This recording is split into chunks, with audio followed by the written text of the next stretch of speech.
خصوصاً علی افضلہم وخاتم النبیین محمد الامین وعلی آلہ وصحبہ اجمعین اما بعد فاعوذ باللہ من الشیطان الرجیم بسم اللہ الرحمن الرحیم وَإِذِ اسْتَسْقَىٰ مُوسَىٰ لِقَوْمِهِ فَقُلْنَا اضْرِب بِّعَصَاكَ الْحَجَرَ۔ اب یہ پھر صحرائے سینا کا واقعات آ رہے ہیں، ان میں ترتیب زمانی نہیں ہے۔ اریحا کی فتح جو ہے حضرت موسیٰ کے بعد ہے، لیکن اب یہاں پہ پھر ابھی وہ جو صحرائے تیہ میں جب بھٹک رہے تھے پھر اس کا ذکر ہے۔ وَإِذِ اسْتَسْقَىٰ مُوسَىٰ لِقَوْمِهِ فَقُلْنَا اضْرِب بِّعَصَاكَ الْحَجَرَ، اور جب کہ موسیٰ کی قوم نے موسیٰ سے پانی طلب کیا۔ اب صحرا میں آپ کو معلوم ہے جہاں پڑاؤ تھا اب وہاں پانی نہیں ہے، 6 لاکھ ہو 7 لاکھ ہو کتنے افراد ہو، پانی چاہیے۔ وَإِذِ اسْتَسْقَىٰ مُوسَىٰ لِقَوْمِهِ فَقُلْنَا اضْرِب بِّعَصَاكَ الْحَجَرَ، تو ہم نے کہا کہ اپنے عصا سے ضرب لگاؤ چٹان پر۔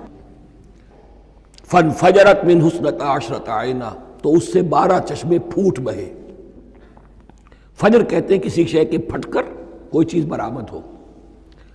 فجر جو ہوتی ہے، فجر کا وقت رات کی تاریکی کا پردہ چاک ہوتا ہے اور سپیدہ سحر نمودار ہوتا ہے۔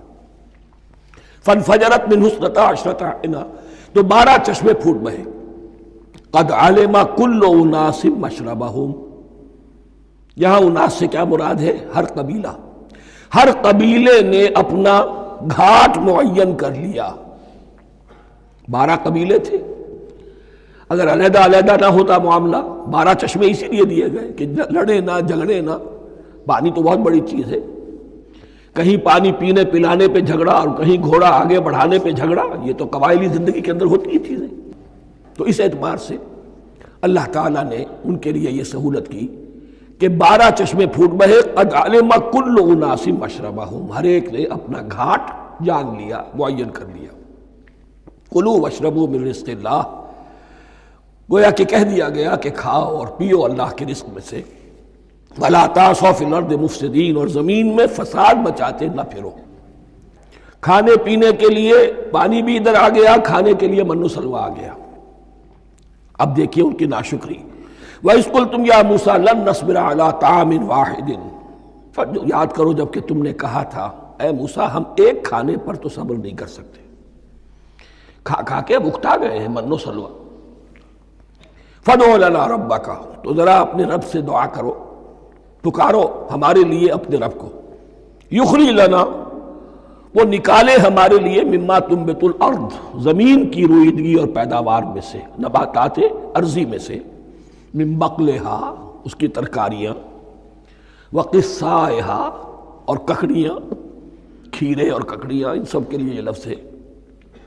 وفومہا، ایک ترجمہ گیہوں کیا گیا ہے لیکن میرے نزدیک زیادہ صحیح ترجمہ ہے لہسن، اور سرائے کی زبان میں بھی اور ممکن ہے کہ سندھی میں بھی ہو تھوم، تھوم کہتے ہیں لہسن کو، یہ فوم کی بدلی ہوئی شکل ہے، اس لیے کہ یہی علاقہ ہے جس میں عرب آئے تھے، تو عربوں کی زبان کے بہت سے الفاظ جو ہیں سرائے کی زبان میں خاص طور پر وہ بہت زیادہ، تو تھوڑی سی شکل بدل کر وہ کافی تعداد میں موجود ہے۔ وعدسہا، اور دال خاص طور پر مسور کی، وبصلہا، اور پیاز۔ اب جو چٹخارے جس سے بنتے ہیں سالن کے، ان کی زبانیں وہ چٹخارے مانگ رہی۔ ظاہر بات ہے کہ اگر وہ سلوا بھی تھا، بٹیرا ہے، اسے آگ کے اوپر ذرا سا تپایا اور کھایا، وہ ایک ہی خاص قسم کی غذا ہے جو چل رہی ہے۔ اسی طرح من جو ہے وہ ایک خاص قسم کا سیریل ان کے لیے بن گیا ہے۔ لیکن یہ جو چٹخارے ہیں یہ تو لہسن سے ہے، پیاز سے ہے، ترکاریوں سے ہے، ان تمام چیزوں سے، دال کا اپنا ایک ذائقہ ہے۔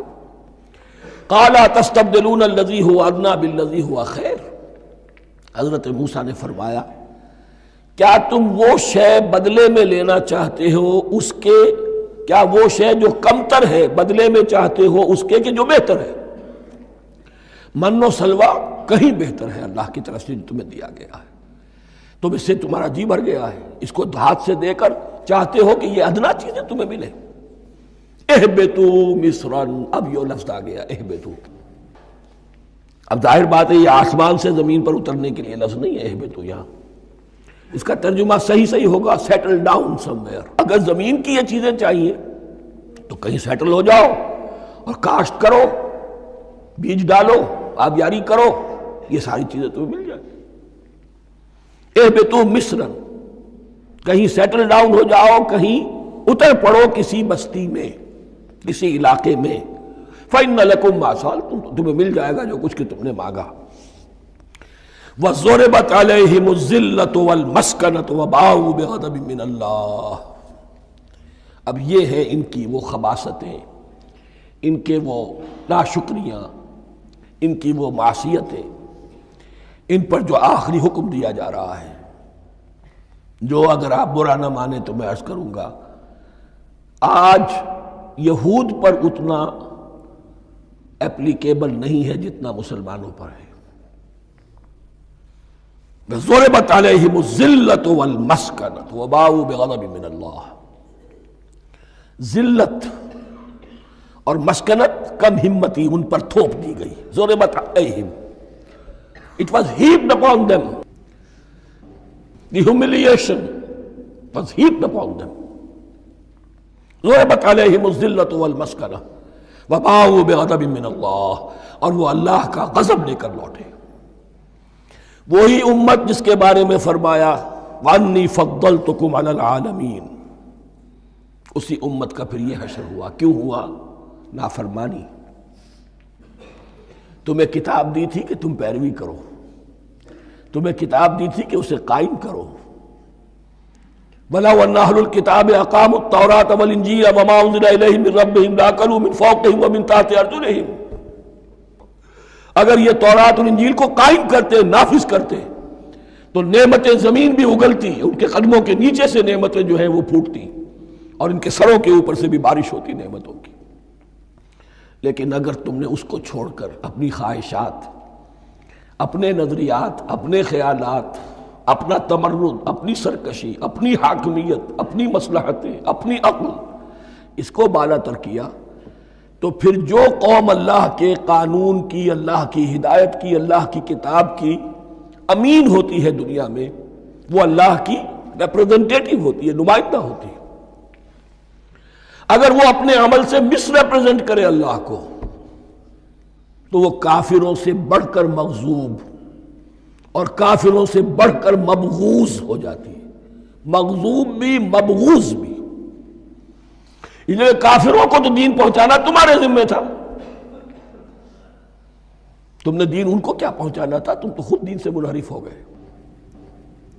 آج اس جگہ پر امت مسلمہ کھڑی ہے کہ 1.25 بلین یا 1.5 بلین، 125 کروڑ عزت نام کی شے نہیں ہے، کہ عزت نام تھا جس کا گئی تیمور کے گھر سے، سارے معاملات دنیا کے G7 G15 کے ہاتھ میں ہیں،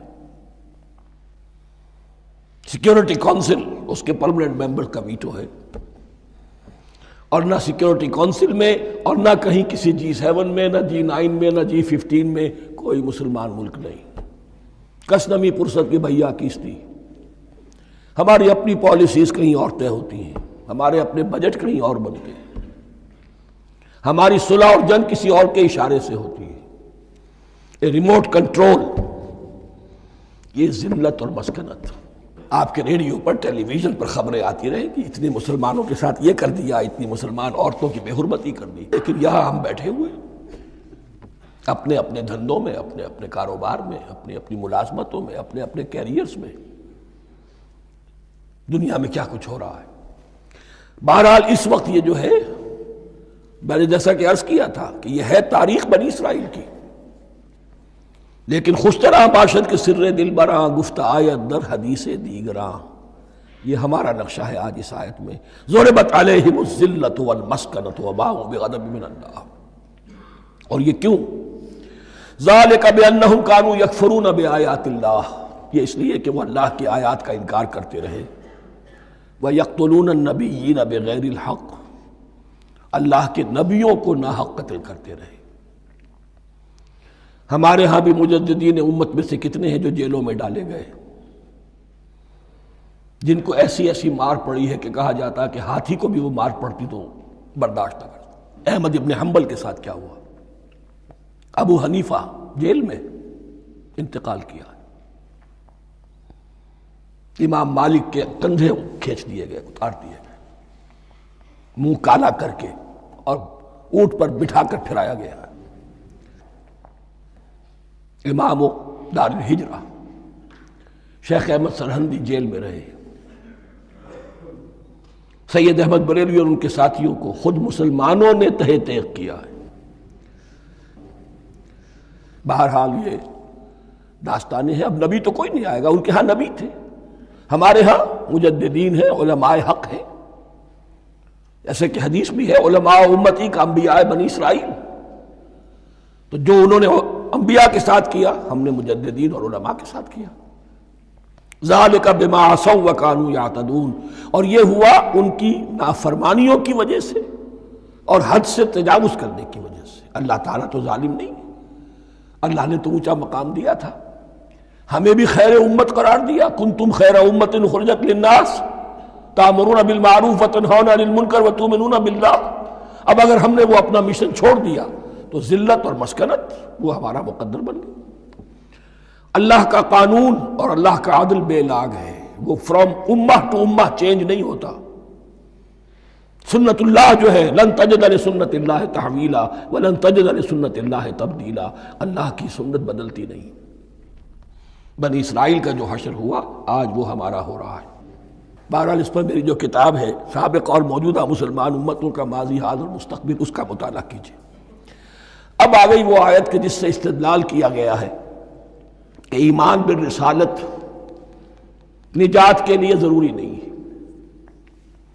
ان الذین آمنوا والذین ہادوا والنصارى والصابئین من آمن باللہ والیوم الآخر وعمل صالحا فلہم اجرہم عند ربہم ولا خوف علیہم ولا هم یحزنون. یقیناً جو لوگ ایمان لائے، اور اس سے مراد ہے جو ایمان لائے حضور پر، محمد پر صلی اللہ علیہ وسلم، والذین ہادوا اور جو یہودی ہو گئے، والنصارى اور نصرانی، والصابئین اور صابی وہ لوگ تھے عراق کے علاقے میں رہتے تھے جو کہتے تھے کہ ہم دین ابراہیمی پر ہیں، لیکن ان کے ہاں بھی بہت کچھ بگڑ گیا تھا. جیسے حضرت ابراہیم کی نسل، حضرت اسماعیل کی نسل بگڑ گئی تھی تو اس طرح وہ بھی بگڑ گئے تھے. ستارہ پرستی زیادہ تر ان کے ہاں تھی. من آمن باللہ والیوم الآخر، جو کوئی بھی ایمان لایا اللہ پر اور یوم آخر پر، وعمل صالحا اور اس نے عمل کیے اچھے، فلہم اجرہم عند ربہم تو ان کے لیے محفوظ ہے ان کا اجر ان کے رب کے پاس.